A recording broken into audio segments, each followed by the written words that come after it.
Madame, monsieur, bonsoir, c'est l'heure de votre rendez-vous quotidien avec l'actualité sur ATV, au sommaire ce soir. La couleur n'a plus la cote. Si les coiffeurs de Lille font le plein à l'approche des jours gras, la tendance ne semble plus être à la coloration. C'est ce que constatent certains professionnels. On en parle dès le début de cette édition. Dans ce journal aussi, la chambre de métier au chevet des artisans du Marigot. Une délégation de la structure s'est rendue dans le nord de l'île accompagnée par des partenaires. Une visite très appréciée. La Saint-Valentin passera-t-elle inaperçue cette année? Coincée entre un vendredi 13 et le début du carnaval, la fête des amoureux n'accapare pas toute l'attention, mais les commerçants sont tout de même au rendez-vous, vous le verrez. Et puis, dans l'actualité nationale, 3 skieurs ont perdu la vie à Val d'Isère, emportés par une avalanche alors qu'ils se trouvaient hors piste. Le niveau de risque était pourtant fixé à 4 sur 5. Pour toutes celles et ceux qui attendent les jours gras de pied ferme, il ne reste plus très longtemps à patienter. Alors forcément, les derniers préparatifs vont bon train. Parmi eux, les fantaisies capillaires. Couleurs et autres dessins ont-ils encore la cote? Une tendance se détache-t-elle? Élément de réponse avec Louis Sabas. Eh ben c'est bon, tu peux me suivre? Ok. Nickel. C'est l'heure pour Joe de découvrir sa nouvelle coloration. Un blond clair, spécial carnaval. Une pratique avec laquelle il renoue après 7 ans sans originalité carnavalesque. J'ai coupé mes cheveux il n'y a pas longtemps. J'ai coupé tous mes cheveux d'il y a 3 ans de cheveux. Donc, cette année, je change, quoi. J'ai plusieurs soirées, je vais être totalement dans le thème. Et puis, je vais être authentique, original, je vais te changer, quoi. Je vais me démarquer. De la couleur au motif, son projet capillaire est mûrement réfléchi, allant même jusqu'à présenter un patron que son coiffeur Marc doit reproduire. Cette année, la Saint-Valentin, c'est la fête de l'amour, ça tombe le samedi, donc je me suis mis un peu dans le thème. C'est pour ça que j'ai choisi de faire des cœurs. Chaque année, le coiffeur doit répondre tant bien que mal aux exigences des carnavaliers. Non, ça va être plutôt au niveau des dessins, les couleurs préférées. On va essayer de rester sur ce que le client il aime. Sauf si, bien sûr, il nous dit de nous lâcher et de balancer des couleurs. Mais on va toujours consulter le client, même si le but, c'est de sublimer une coupe. Dans cet autre salon, pas de coiffure spéciale carnaval ce matin. Une pratique qui se perdrait depuis quelques années, selon le gérant. Au niveau de mes salons, j'ai constaté depuis 3 ou 4 ans qu'il y a une baisse de ces prestations, en tout cas par rapport à la période de carnaval. Les clients nous confient souvent que c'est par rapport au budget qu'ils ont pour le carnaval, donc ils participent à beaucoup de soirées, d'événements, et du coup ils nous expliquent qu'ils ont un budget limité du coup pour faire toutes les soirées, les dépenses pour le carnaval. Donc du coup ils préfèrent carrément se couper les cheveux propres et ne pas avoir de budget du coup pour les coiffures, carnaval, couleurs, etc. Avec ou sans coiffure spéciale, les carnavaliers comme Joe semblent motivés et prêts à courir le carnaval, édition 2026. Effectivement, couleur ou pas, vous serez nombreux à attendre la première sortie officielle de Vaval ce dimanche dans les rues de Fort-de-France. Si le roi du carnaval sommeille actuellement dans un atelier municipal, les carnavaliers ont leur petite idée sur sa signification cette année, mais ils ont aussi certaines attentes. Regardez. On en a un peu parlé entre nous et on a supposé le président du comité, Mister Guadeloupe plutôt. Il a fait pas mal polémique. Il a fait ses petites vidéos sur son compte qui sont assez rigolotes. Selon moi, j'aurais dit Donald Trump. Je ne sais pas du tout. Ce Vaval-là sera comme une pulpe, un sorte de château avec plein de branches, un peu de social, un peu de politique, un peu de scandale, un peu de vie chère, un peu de tout. Moi, je pense que ça sera un peu ça. Je pense que cette année, ce sera un de nos hommes politiques. Et le top départ du carnaval que nous devions évoquer ce soir avec Miguel René Corail, coordinateur du carnaval Foyalais. Malheureusement, il ne s'est pas présenté ce soir à notre rédaction. On poursuit avec ce plan de bataille économique présenté par Serge Letchimy. Création de zones franches douanières, aérodromes dans le nord ou encore marché d'intérêt territorial. Le président du conseil exécutif de la CTM souhaite booster l'économie locale. Si certains projets sont en cours de réalisation, un appel est lancé aux investisseurs et partenaires. Les détails face à la caméra de Louis Sabas. Parce que nous sommes arrivés au bout d'un modèle. C'est très important pour nous. d'être extrêmement concrets. Nous aurons fait la démonstration devant les acteurs économiques, et près de 80 personnes, et devant vous, qu'on ne peut plus continuer dans le même schéma. Si on attend que tout soit financé par la collectivité territoriale, par les communes, par les EPCI, on va se planter. Et la Martinique va connaître un marasme économique avec une chute démographique. On passera de 350 000 habitants à 250 000 habitants et on aura 60% de la population de plus de 60 ans. Donc ce sera la catastrophe. Donc il faut changer le modèle économique et dire au secteur privé, d'abord martiniquais, investissez.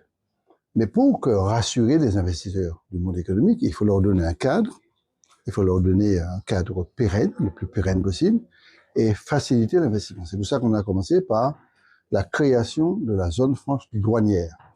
C'est très important. On l'a obtenu par le SIOM de 2023. Le SIOM, c'est le Comité interministériel pour l'outre-mer. Et quand on avait l'État qui dort un peu, on a accéléré, on a délibéré pour créer ce qu'on appelle une zone franche douanière multisite. C'est quoi? Nous maîtrisons des terrains, du COS, 31 hectares, Lamentin, 7 hectares, et Robert, près du port, et une vingtaine d'hectares, et le port de Fort-de-France, qui permettra d'avoir un écosystème économique avec des avantages sur le plan fiscal, sur le plan social, sur le plan économique, pour attirer les investisseurs et profiter de notre position géostratégique entre les Amériques et l'Europe. On est en train à la CARICOM pour ça. Pourquoi je dis ça? C'est exactement ce que fait Mia. Vous connaissez Mia Motley. Et elle est patronne de la Barbade. Elle fait de la Barbade un hub. On pas plus couillon qui descend. Je pense qu'il faut faire de la Martinique un hub.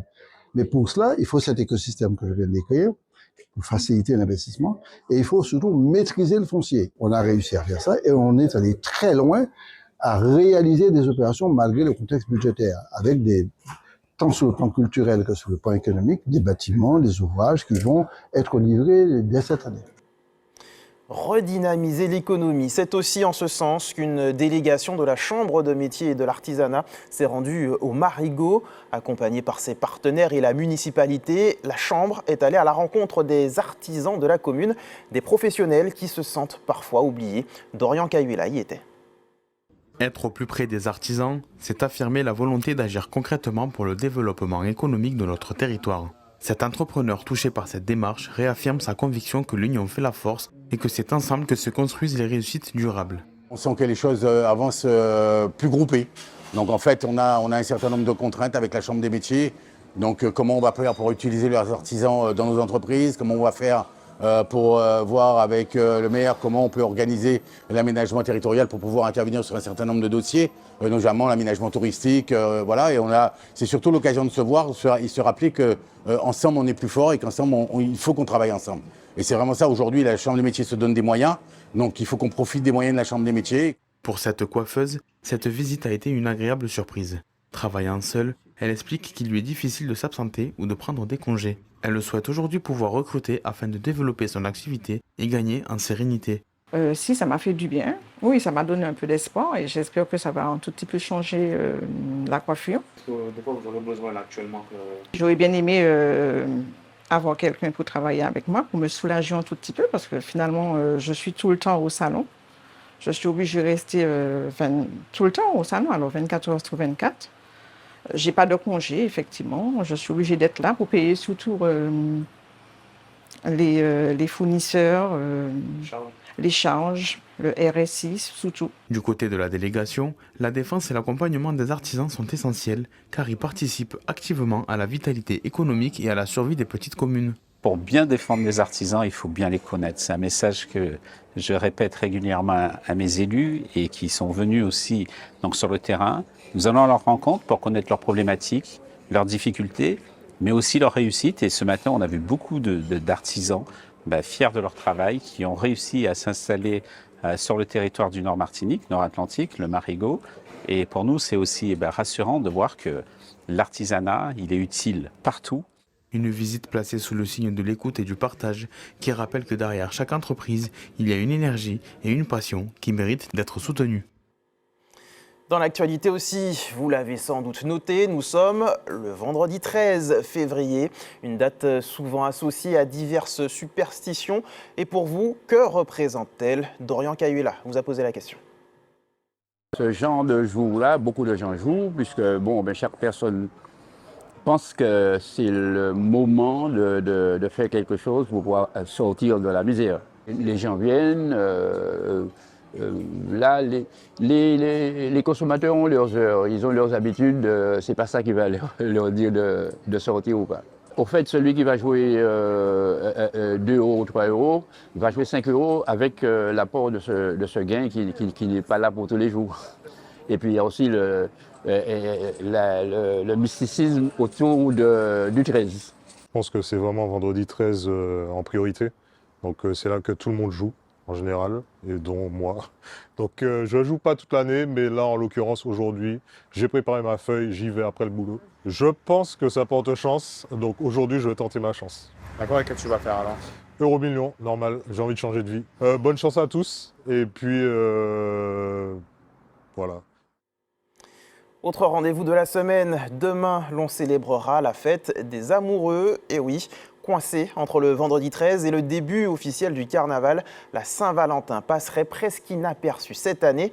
Pour autant, fleuristes et autres commerçants sont sur le pont, comme l'a constaté Jean-Marc Carton. À la veille du 14 février, les préparatifs s'accélèrent. Cadeaux, fleurs et dîners romantiques sont au programme. À Fort-de-France, chacun a sa propre idée pour célébrer la Saint-Valentin. Je n'ai rien préparé pour la Saint-Valentin. Moi, je prépare mes tenues de carnaval, je prépare mon carnaval pour demain et les autres jours. Un dîner sur la plage avec une boxe et un champagne. Quelque chose de simple. Juste pour marquer ce jour, parce que c'est un jour de fête. Et puis pour lui offrir un petit bouquet, voilà. J'ai vu un petit bracelet qui me plaisait. Du coup, je l'ai acheté, je l'ai pris pour mon plaisir perso. M'aimer, c'est le plus important. Ma confiance en moi, mon amour pour moi. La Saint-Valentin représente un temps fort commercial pour de nombreux professionnels. Les fleuristes sont en première ligne. Roses rouges, bouquets personnalisés et commandes de dernière minute rythment la journée. Il y a encore, de l'engouement, mais c'est plus comme avant. Donc, on ne peut pas faire abstraction de la Saint-Valentin parce que c'est tout simplement pas possible. On a toujours les amoureux, on a toujours les gens qui se rattachent à, à cette tradition, s'il faut dire ça comme ça, et qui veulent toujours marquer le coup. Donc, on est toujours au rendez-vous pour les clients. Chez ce bijoutier, pas de surcroît d'activité à l'approche de la Saint-Valentin. Bagues, colliers et bracelets figurent pourtant parmi les cadeaux les plus recherchés. Plus maintenant, parce que vu la conjoncture, les gens n'ont plus d'argent et les gens préfèrent investir ailleurs, c'est-à-dire dans les voyages et tout, et aussi préfèrent acheter de l'acier, du plaqué, c'est nettement moins cher. La Saint-Valentin reste une date clé entre émotions partagées et enjeux économiques. En sport, la semaine nautique de Shellshare débutera demain. Pour sa 34e édition, des barreurs venus des Amériques, de la Caraïbe ou encore de France hexagonale sont attendus sur le plan d'eau de la ville. À la veille de ce grand rendez-vous, Ruben Sultis s'entraîne sans relâche. Avec tout juste 1 an d'expérience en wingfoil, le jeune homme ne manque pas d'ambition. Son portrait signé Karil Chassol et Robert Beauregard. 8e au championnat de France de wingfoil à Leucate en octobre dernier, Ruben veut désormais franchir un cap.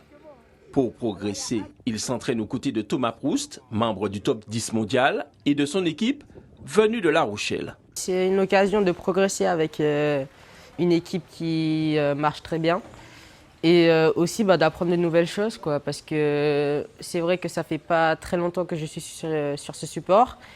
Et apprendre de nouvelles choses, de nouvelles techniques pour me permettre de progresser, c'est toujours bien,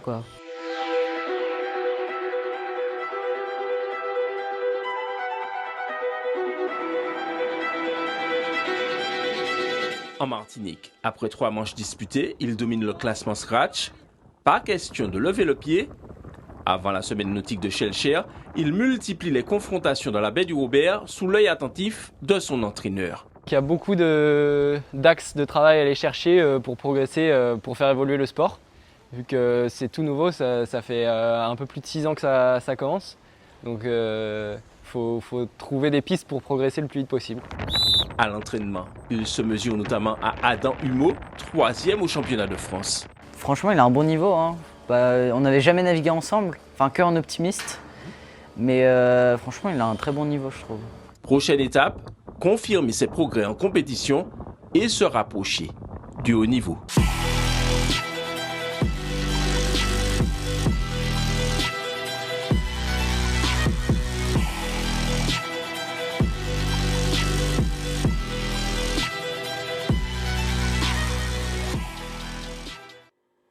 Et pour évoquer plus en détail la semaine nautique de Schellcher, nous recevons ce soir le président du club nautique, Olivier René Corail.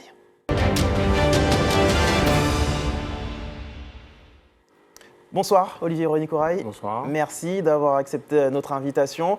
Alors on l'a vu, l'une des dernières disciplines nautiques en date, le wingfoil. Elle sera de la partie à partir de demain pour la semaine nautique? Tout à fait, c'est l'un des supports qui sera à la semaine nautique. Il faut savoir que c'est un support qui est relativement, en ce moment, enfin, c'est très révolutionnaire parce qu'en fin de compte, il a deux avantages.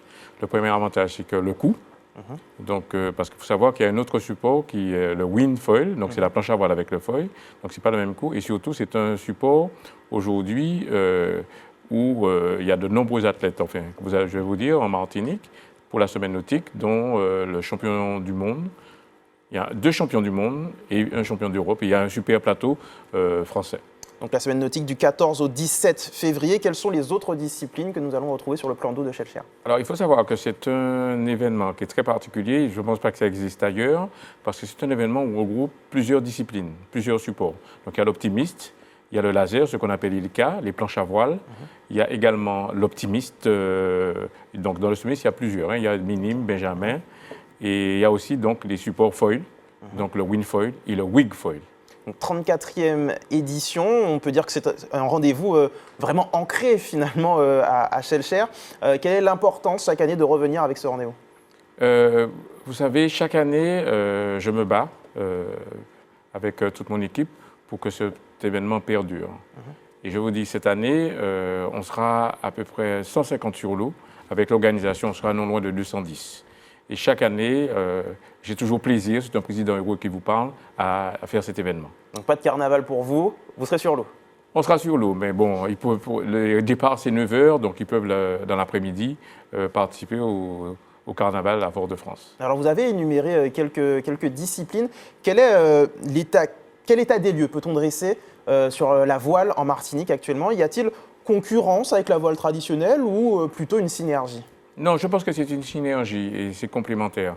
Vous savez, la voile traditionnelle, ce qui est très bien aujourd'hui, c'est que souvent, ce sont des jeunes qui ont fait de la voile classique, ce qui leur permet de connaître toutes les facettes de la voile. Et je trouve que c'est une très bonne chose. Vous savez, nos nombreux barreurs de yole, maintenant, sont tacticiens. Ils savent bien gérer toutes les méthodes, toutes les priorités au niveau de la voile. Donc il y a des passerelles entre les deux. Il y a des passerelles entre les deux. Dernière question, Olivier René Corail, d'un point de vue ancrage régional, comment se porte la Martinique? Sommes-nous en tête de peloton ou pas du tout? Nous avons quand même un champion du monde qui est Swan Manaval, qui sera en wind foil. Donc comme je vous ai dit, c'est la planche avec le foil. Et nous avons de nombreux jeunes, comme Ruben Sulti, qui se classent bien au championnat de France et à l'extérieur, pour des régates internationales. Donc beaucoup de talents chez nous et les moyens de développer ces talents surtout. Tout à fait. Donc rendez-vous dès demain. Dès demain, premier départ, c'est samedi 14h. Et les régates, c'est samedi, dimanche, lundi, mardi. Eh bien, merci beaucoup, Olivier René Corail. Rendez-vous demain. Et puis, bonne semaine nautique à vous. Merci. Dans le reste de l'actualité sportive, le week-end sera marqué par la Coupe de Martinique en football et en basketball. Au programme aussi, l'épilogue de la 14e journée du championnat de handball. Les détails avec Eric Chassol. En football, 4 rencontres ouvrent ce soir 20h les 8e de finale de la Coupe de Martinique. Et parmi ces matchs, le choc Club Péléen, Club Colonial au Morne Rouge. Pour le reste, l'Espoir reçoit le RC Saint-Joseph, le club franciscain l'Aiglon et le Golden Lion sera face à l'Émulation. Les 4 autres rencontres se dérouleront demain à partir de 15h avec pour les 3 formations de Régional 1 en lice des oppositions avec des clubs évoluant en division inférieure. En basket aussi, le championnat cède la place à la Coupe de Martinique dont on joue le 2e tour. Chez les femmes, mercredi soir, l'Éclair et la Gauloise se sont imposés et qualifiés en venant à bout respectivement de l'Aiglon et du Madine Grille. À noter que le 24 est qualifié sans jouer suite au forfait du Golden Lion pour le match qui était prévu ce soir. Chez les hommes, après les victoires en milieu de semaine du CS Vauclinois, de la Gauloise et du 24, c'est le choc entre l'USAC et le Golden Star qui referme ce tour de coupe ce soir 20h au hall Péliard-Donatien. Handball féminin, la 14e journée du championnat de pré-national, débutée en milieu de semaine par les victoires de l'Arsenal, du Club Sport et de l'Entente Meg, se poursuit ce soir. À 20h, le HBC Pilotin reçoit le SC Lamantinois et demain 19h30, le Réveil sportif sera face au Phénix franciscain au Gros-Morne. Chez les hommes aussi, cette 14e journée du championnat de pré-national a débuté mercredi. Le Club Sport, la Gauloise et l'UJ Redoute se sont imposés. Ce soir, 2 matchs au menu. À 21h, Réveil sportif Phénix franciscain au Gros-Morne. Et à partir de 21h30, USC Citron FR Roche-Carré, ce sera à Corridon. Place maintenant à l'actualité nationale. 3 skieurs ont perdu la vie, pris dans une avalanche dans la station de ski de Val d'Isère dans les Alpes. Ils se trouvaient hors piste alors que le risque d'avalanche était de 4 sur 5. Les explications. Les corps des 3 victimes reposent dans cette chapelle de Val d'Isère, emportés un peu plus tôt par une avalanche. Il est 11h30 ce matin, les pisteurs secouristes reçoivent l'alerte. Dans un secteur hors piste, plusieurs skieurs britanniques et un moniteur indépendant viennent d'être balayés par une coulée de neige de 400 mètres de long. Il y avait un groupe de 4 personnes accompagnées d'un professionnel qui était vraiment sur le bas du dépôt et qui semblerait-il, il y a une enquête qui sera en cours, mais qui semblerait-il n'a pas vu arriver l'avalanche puisqu'ils étaient vraiment sur le bas de la pente. On ne peut pas tenir la main de tout le monde à part fermer les domaines skiables, ce qu'on ne souhaite pas et qui n'est pas souhaitable, encore une fois. On ne pourra pas empêcher les gens d'aller faire du hors-piste. Un autre skieur français et n'appartenant pas à ce groupe est retrouvé décédé quelques minutes plus tard. Tous étaient équipés de détecteurs de victimes en avalanche. Le risque était fort, 4 sur 5 aujourd'hui. Je trouve que c'est de l'irresponsabilité, on ne fait pas ça à 4 sur 5, même à 3 sur 5, on n'y va pas. C'est malheureux pour la famille, c'est malheureux pour tout le monde, mais je trouve ça, ils l'ont cherché. Avec plus d'1,50 m de neige tombée en 24 heures dans les Alpes, avait-il conscience du danger, partout en montagne? Pourquoi ces skieurs ne sont-ils pas restés sur les pistes sécurisées? Déjà, le guide n'aurait pas dû faire du hors-piste. Je connais certains guides qui ont des engagements à la semaine, qui ont dit à leurs clients « aujourd'hui on ne sort pas ». Voilà. Les clients ne sont pas contents, mais c'est le prix à payer de la sécurité. Malheureusement, j'ai l'impression que tous les week-ends on entend un peu la même chose. Il faut faire gaffe, il faut sensibiliser, continuer à sensibiliser. Il y a le débat de interdire ou pas le hors-piste, je pense que c'est une responsabilité de chacun. À Val d'Isère, 16 000 vacanciers sont attendus demain. Il s'agit de la plus grosse affluence de l'année dans la station savoyarde. Les autorités rappellent donc à tous les skieurs la plus grande vigilance. Elle est en route pour l'espace. Sophie Adenau a décollé ce matin depuis Cap Canaveral aux États-Unis, destination la Station spatiale internationale. Il s'agit de la première Française à effectuer ce voyage depuis Claudie Aigneret il y a 25 ans. Regardez. C'est avec un sourire à décrocher les étoiles que Sophie Adenau est apparue ce matin sur le pas de tir de Cap Canaveral avec ses coéquipiers, 2 Américains et un Russe. Un dernier au revoir aux familles, une photo souvenir, puis en route vers la fusée. La Française est alors montée dans la capsule, prête à réaliser son rêve de petite fille, partir dans l'espace. Au même moment, de l'autre côté de l'Atlantique, à la Cité de l'Espace de Toulouse, les passionnés d'aventure spatiale retiennent leur souffle. 3, 2, 1, ignition. À 11h15, comme prévu, la fusée Falcon 9 prend son envol. C'est impressionnant, c'est pas tous les jours qu'on voit une fusée comme ça décoller. Surtout c'est une femme qui est dedans, donc c'est magique, c'est rare quoi. Une Française dans l'espace, c'est pas tous les jours qu'on voit ça. Le vaisseau a décollé de Floride. Il va faire plusieurs tours de terre pour gagner en vitesse et en altitude avant de rejoindre son point de rendez-vous, la Station spatiale internationale, tout cela à 28 000 km/h. Dans la capsule, l'équipage semble jouer avec une peluche. Ce jouet est leur indicateur de microgravité. Il leur montre qu'ils sont en apesanteur. Lorsque nous avions rencontré Sophie Adenau il y a un mois, elle nous avait confié attendre ce moment précis.